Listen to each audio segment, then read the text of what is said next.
Recording and Final for Christian scriptures. So discussion. Oh, All right, Okay. here we go, guys. We're getting started. All right, so this section is actually really short and really easy. The homework's also very short. Homework is already attached. So the packet I just gave everybody has the homework for this week. And sorry, the homework for, homework for this week, homework for today and Wednesday. Has the notes as well. So after these notes, you'll see the homework right afterwards. So we're going to do something called an imaginary number. So an imaginary number, what is it? So an imaginary number is when you try to square root a negative number. Say try solving this equation, right? X squared equals -4. The problem is that when you square root -4,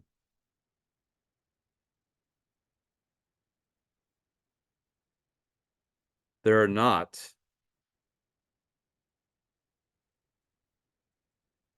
two real numbers that multiply. And let me rephrase that. Two identical real numbers. For example, what if you have x squared equals 4? Then if I square root, what would x equal in this case? Well, what two numbers can multiply to 4? Identical numbers, by the way. -2, -2, or 2, 2, right? Yeah, you can have 2 or -2, right? Because 2 times 2 is 4. -2 times -2 is also 4. The problem with -4, can I find two identical numbers that multiply -4? No, because one has to be negative, one has to be positive, right? To get a negative product, you have to have a negative and a positive. They're not going to be identical. So instead, this is where we're getting abstract of the math now. We're getting totally abstract, but I think you guys can handle it because you guys have been doing math for a long time. We do something called an imaginary number. The imaginary number is called I. I equals root -1. Or I squared is -1. So this enables us to square root negative numbers. Because again, there are no real numbers they can square to get a negative answer. It just can't happen. So these mathematicians create a new expanded number system called an imaginary number. They imagined it. It's imaginary. So let's go through the examples. And the examples should go by pretty fast, I feel. And then you guys can work on homework. And if you guys want, we can go outside. Okay. Monty tried to convince us, so okay. Thank you, Monty. Yeah. But at least for now, we do have to be in here doing some work. All right. So here, consider the equation x squared equals 2. How do you undo squaring a number? You square root. Right? We know this. When you solve x squared equals 2, how many solutions should you get? 2. Plus or minus root 2. How many x-intercepts does it have? 2. Because if you graph it, it's going to look like this.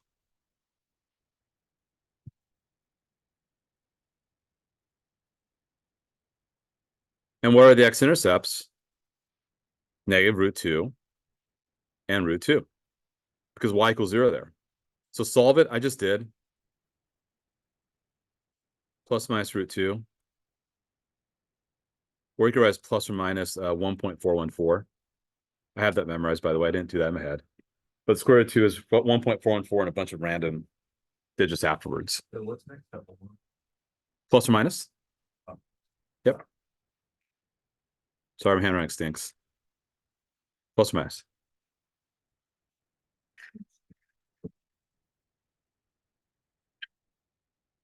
Okay, we're cool. All right, let's move on. 64.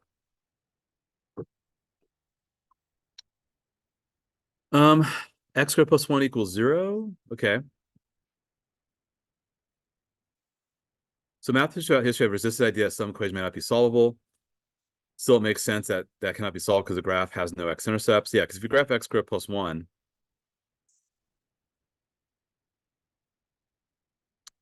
it looks like this, right? So no x intercepts. What happens to try solving it? Here's what happens to try solving it.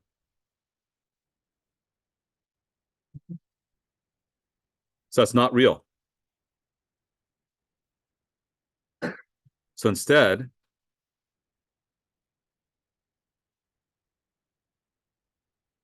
we say x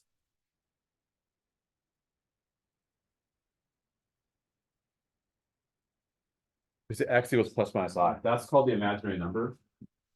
The imaginary number equals root -1. Yeah, it's just a new number. That's all it is. That's all it is. I know it seems it's an abstract idea, but you can't find two real numbers that multiply -1. So instead, we just say I equals root -1. So it doesn't cross the x-axis, so there's no real answers.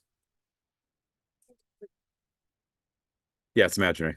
So why, what's the point out? Just because we want to be abstract about math. What? That's all. Why? Seriously, yeah. Because I've taught AP Calculus. Not once we ever do complex numbers. We don't. It has no place in calculus, believe it or not. It's kind of funny that we emphasize it here, but it's not a heavy emphasis. Just more just talk about it. So, Gus, you have a question? Never. We good? Okay. All right. So let's keep moving. So, historical note about imaginary numbers. If you're so curious, you could read it. Honestly, I don't know my math history, so actually, I'm an engineering major. I'm not a math major, so I kind of don't care. I want to be practical here, so let's move on. Here's what we're gonna do. This is the part where I say this is actually real easy stuff. Actually, if anything, this will be probably one of the easiest things we do all year because it's really just arithmetic that when you're combining imaginary numbers, it's just arithmetic. The one practical thing that might help you with, like for those who are doing ST or ACT, like those are sophomores, you're gonna probably do that next year. Especially if you are aiming for a prestigious school. A lot of prestigious schools are bringing back the SAT and the ACT requirement. If you're juniors, you might have already done it, or maybe you're doing it soon. I don't know. But they do test this. This is tested on those exams. So you gotta know it too for that. So when I work these out, root -4, think of it like this. You would agree that -4 is -1 times 4? You'd agree, right?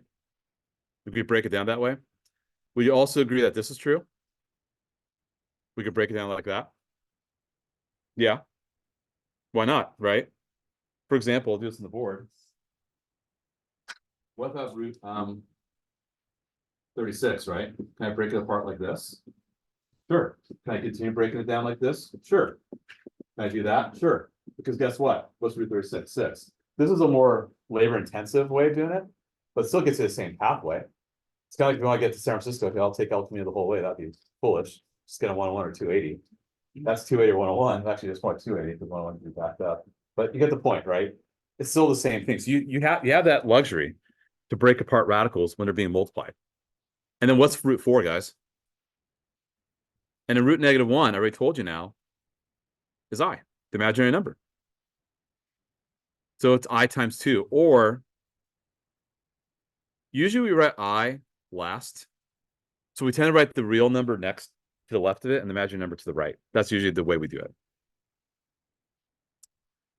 But right off the bat, once you see root -4, you see a negative underneath the radical, just think I and do root 4. That's it. Do root 4 and put I at the end. Got to say a question? So I always use Root -1. Yep. So let's do part D. What's root 25, guys? And you see a negative, right? Done. That's it.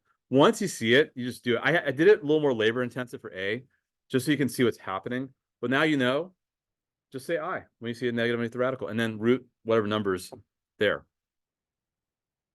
Okay, for B, that's 6I squared. Okay.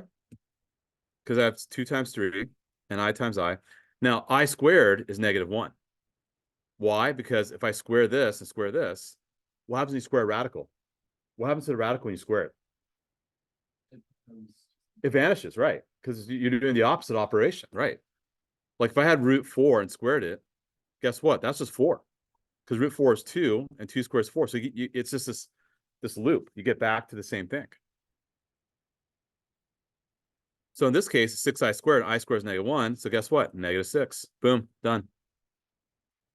Next up. Yeah, go ahead. Go ahead, Hunter. You have a question. Because I squared is -1. Because remember, I squared when you square this part right here. This is the part you probably missed it, and that's totally fine. I did it fast. When you square this part up here, that's I squared, and what happens to square a radical? It goes away. So sorry, I said that quickly, so my apologies. Because I want to make sure you guys see that correlation there, right? So you get -6 for part B, and then for part C, you have 4I squared times times -5I. Well, guess what? I squared is -1.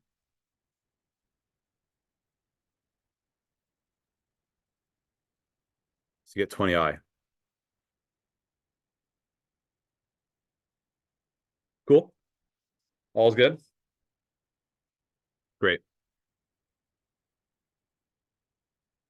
Okay, let's move on. Total stuff's pretty easy. Does this graph cross the x-axis?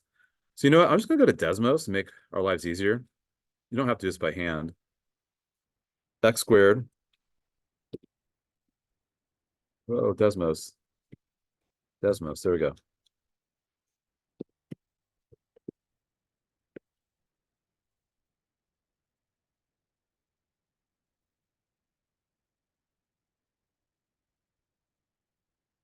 Oh, +5. Yikes. Sorry about that. That does not cross the x-axis at all. Not at all. Oh, geez. I'm just jumping around everywhere. Here we go. So, yeah, the answer is no. Should have real solutions? No. Because again, real solutions are x-intercepts. We know this connection by now, right? We've done this many times. Real solutions are x-intercepts. So now let's use quad form. Make sense of this. What's quad form? You guys remember? Yeah, it's a little song. All over 2A. There we go.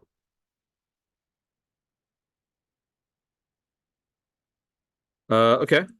So what's your B here? So you do -4 plus or minus root. Okay, what's B? What's -4 squared? -4 times 1 times 5 over 2.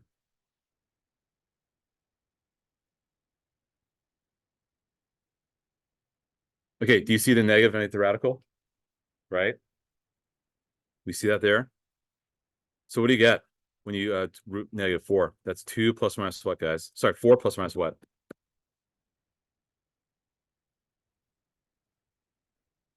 It'll be 2I, right? Because root 4 is 2, we have a negative. And if you divide each of those by 2,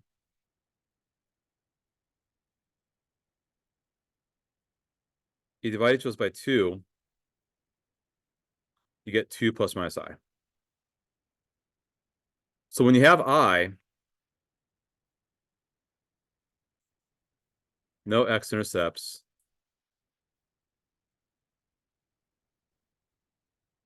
when a solution has I in it. There are no x-intercepts. So we say that. So that's just helping you understand how these equations behave a little bit better. Because when you realize that, okay, these are my solutions to the equation and they're imaginary, they're not going to cross the x-axis. Now, we call this a complex number. Very important. So again, when you have a real number plus or minus a multiple of I, so we have 2 plus minus I, we call this a complex number. Anyone want to take a stab as why? I have my own theories, but anyone want to take a stab why it's called a complex number? And feel free to let your, no pun intended, let your imagination get it, run wild now. All right. Because you're imaginary numbers now. Okay. All right, fine. Anyway, I know. It's a dumb dad joke. Okay. So anyway, 2 plus or minus I. You have a real number. You do. You have the two part. You have the imaginary part as well. Think of it this way. It's almost like this number has an identity crisis. That's kind of my take on it. It doesn't know if it's real or if it's fake. It's like I'm both. I'm real and fake. It's like this whole like philosophical paradox, if you want to get metaphysical, I guess. I'm totally just going on the deep end here. So kind of ignore that. It's just called complex because it has two identities, right? It has a real and imaginary. So we call it complex. In fact, actually, all numbers are complex, believe it or not. You've been dealing with complex numbers your whole life. Like number 4, that's a complex number because guess what? What's the imaginary next to it? 0i. You can say that if you want. It's not necessary, but you can if you want to.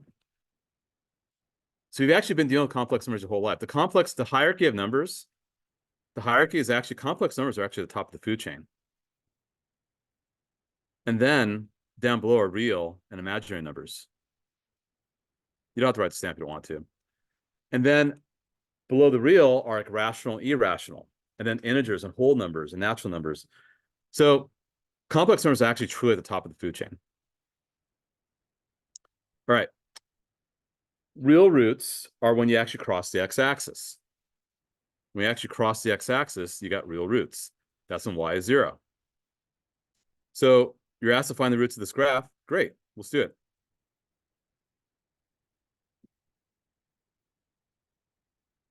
I think that's going to work out just fine for us because if I were to work it out, I get plus or minus 2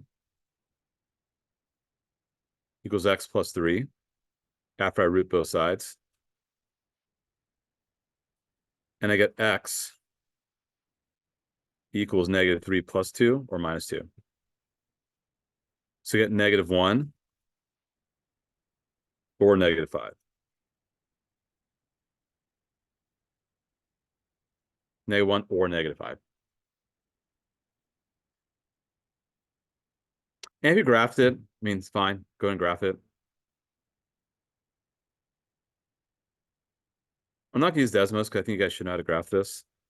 What's a vertex here, guys? You should be able to and this is important to know for our upcoming finals. We got to know vertex 1. And of course, we do HT, SCT, the ask that too. Of course, they give you Desmos on the SCT, so that's nice. What's a vertex for that graph? Yeah, exactly. And it's opening up or down. Opening. Because what's the leading coefficient? Is it positive or negative leading coefficient here? Positive, right? So there you go. Yeah. So you know, and I didn't graph this to scale, but it's going to cross at -1, -5. Now here, where are the roots here? If I were to graph this, it would look like this. Again, you could solve it or just do this. So roots are just -3. And we call that a double root. Call it a double root because it bounces. It's not passing through, it's just deflecting off the x-axis. Okay. Just so I pace myself appropriately. Okay. Now let's look at part C. Let's grab the last page. Okay.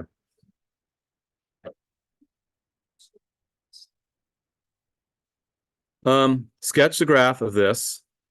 Can you find the roots by looking at the graph? Well, yeah, of course. We already did this. Oh, no, we didn't do this. My bad.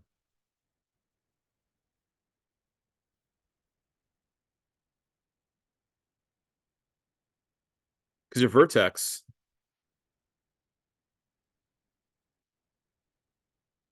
is at -3, 4. Right? So can you find the roots by looking at the graph? Well, yes.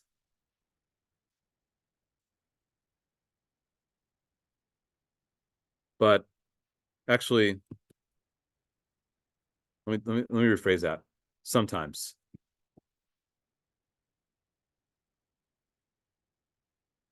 Those would be x-intercepts. But no x-intercepts here.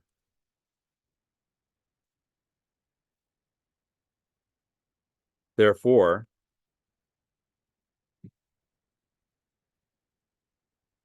our roots are not real. They're not real. Okay. So what would they be? I'll do them down here.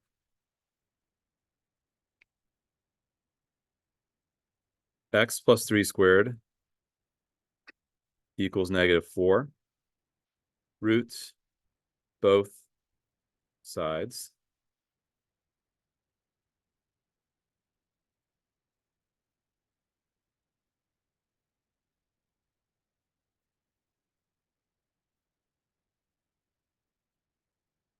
There we go. -3 plus minus 2i. So we have to make a general statement about the relation between the graphs and the kind of roots they have. Let me do it off to the right here.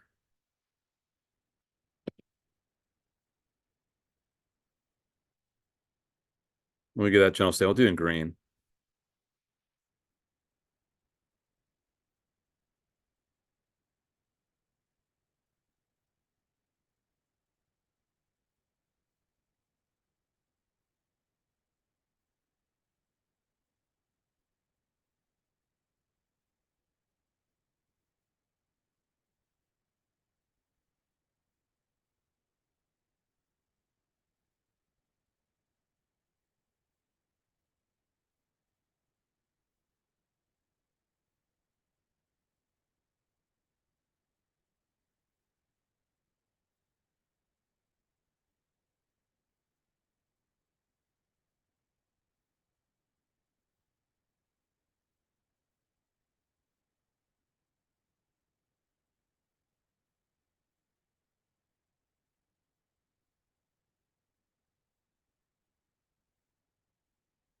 Cool. Good. Yeah. Right. So that's just a big generalization to recognize that, yeah, if you don't cross x-axis, it's got two imaginary roots, it means there's imaginary numbers involved. Yes, it's complex numbers are real as the roots, but has an imaginary component. And then if it touches once, it's one real root. If it touches twice, so when I say it touches it, x-axis, right? Wait, so does one real root mean that it's a complex number? No, it's just it's a real number. It's just like for example, if you have y equals x plus 3 squared that we just saw earlier, that's only touching at -3.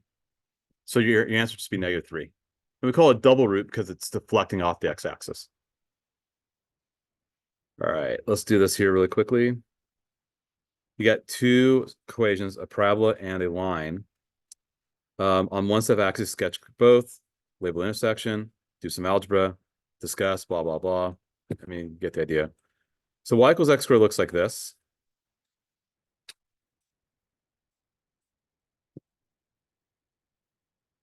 And I'm going to be a little, try to be as detail oriented as I can be here. -1, -2, -3, -4, and -5.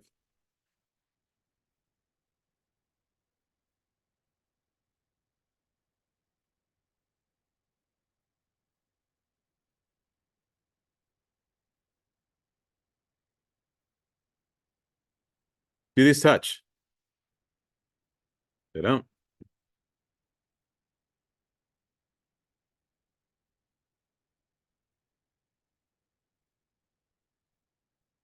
There's no point of intersection here.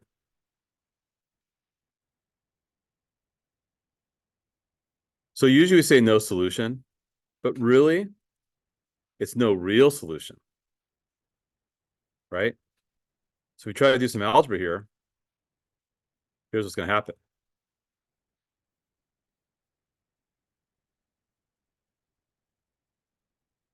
If I quad form it,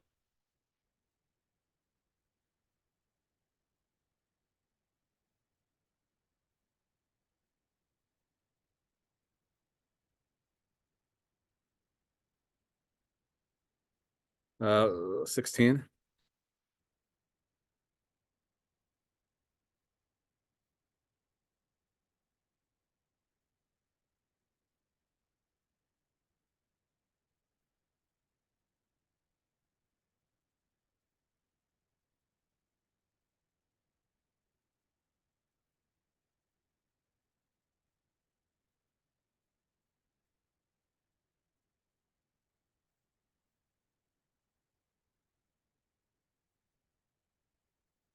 So that's the solution, 1 plus minus 2i. So the conclusion here, switch to black.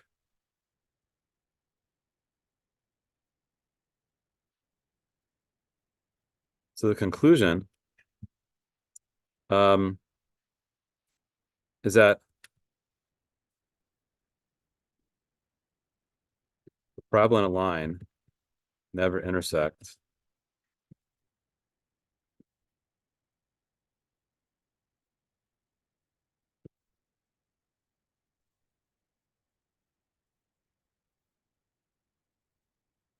I'll resize this.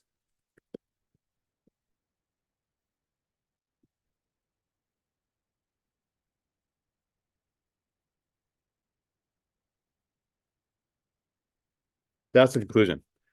If your problem line never intersect, the solution to that system of equations will be imaginary. That's the connection we make. So no real, but you've learned the way we taught you guys used to say no solution, which is fine. But really, no pun intended. You guys don't get it. Oh. Really, there's no real. Okay, so I'll stop. There is no real solution. That's what you gotta say. Instead, it's an imaginary. So. All right, last one.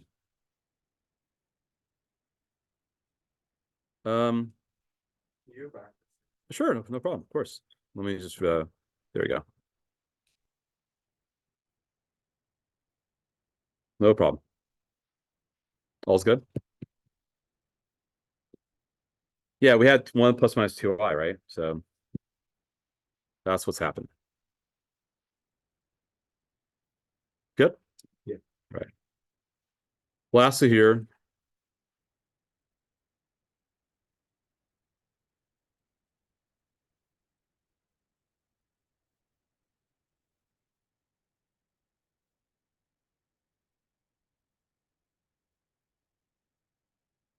So that's this graph, and then I'll do the one in green.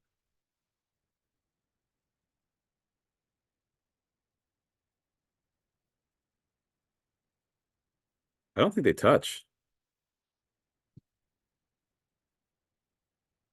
Yeah, I don't think they touch at all. So what kind of algebraic solutions have to be two imaginary?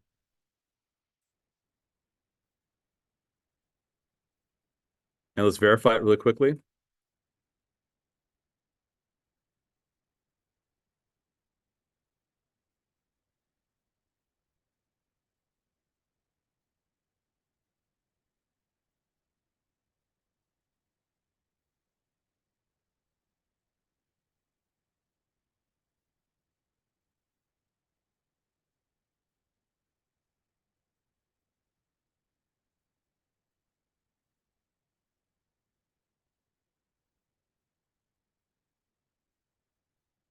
Doing a lot of quad form today. A lot of quad form down. I still got to teach this again.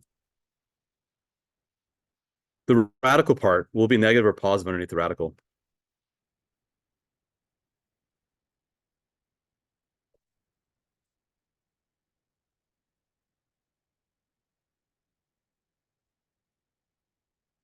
Will be negative, right? Because all that adds up to 3.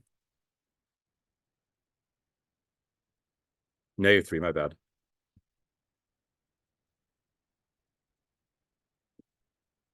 And that's a problem. That's a problem. So 1 plus minus I root 3 over 2. Okay, we're good? Yeah, great. Okay, pretty long lesson, I know. We got what, 12:10? That's right. Okay. So homework's right here, it's attached. If you want to get a head start, enjoy the sun, and if you just need a little chance to relax, that's fine too. Because still got 2 more classes today, right? So, and of course, try not to get to the lunch line too early, but once 2 minutes before the bell rings, you can just mosey on over there. But just try to stay within my vicinity so I can see you guys. All right. Yeah, it is totally. Yep.